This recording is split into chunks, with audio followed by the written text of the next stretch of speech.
Tertular luka dan energi negatif karena sering dicurhatin janda. Pernah merasa lelah setelah mendengarkan curhatan teman, terutama saat dia sedang melalui perpisahan. Hati-hati. Menjadi tempat curhat bisa menularkan luka dan energi negatif yang tak terduga. Yuk, kita bahas lebih dalam di video kali ini. Hai semuanya, selamat datang di channel Miss Permata. Di video kali ini kita akan membahas topik yang seringkali kita hindari, tapi sangat penting untuk dibicarakan. Menjadi tempat curhat khususnya bagi teman yang sedang berjuang melewati perpisahan, atau menjadi tempat curhat cerita cinta negatif yang lainnya. Kenapa sih topik ini tuh penting? Ya karena menjadi pendengar yang baik itu sebenarnya mulia sih, tapi kita juga perlu tahu dan menjaga kesehatan mental kita sendiri. Kita tidak ingin kebaikan hati kita itu membuat kita ikut terluka, bukan? Nah, sebagai manusia, kita punya kemampuan untuk merasakan apa yang dirasakan orang lain nih. Ini yang kita sebut dengan empati. Tapi terkadang empati yang terlalu dalam bisa membuat kita ikut merasakan sakitnya orang lain, seperti kita sedang merasakannya sendiri. Nah, ini disebut mirroring.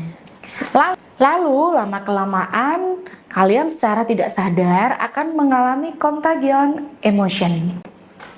Contagion emotion adalah penularan emosi kecenderungan bagi seseorang untuk meniru ekspresi wajah, suara, postur tubuh, dan perilaku orang di sekitar mereka dengan otomatis.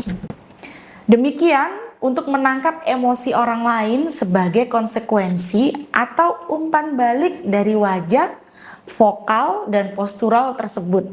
Nah, ketika kita terus-menerus nih mendengarkan cerita sedih dan keluhan tanpa ada jeda, untuk memulihkan diri, kita bisa mengalami berbagai dampak negatif seperti stres dan kecemasan yang berkepanjangan, gangguan tidur, kehilangan motivasi, merasa lelah secara emosional, bahkan bisa memicu masalah kesehatan fisik.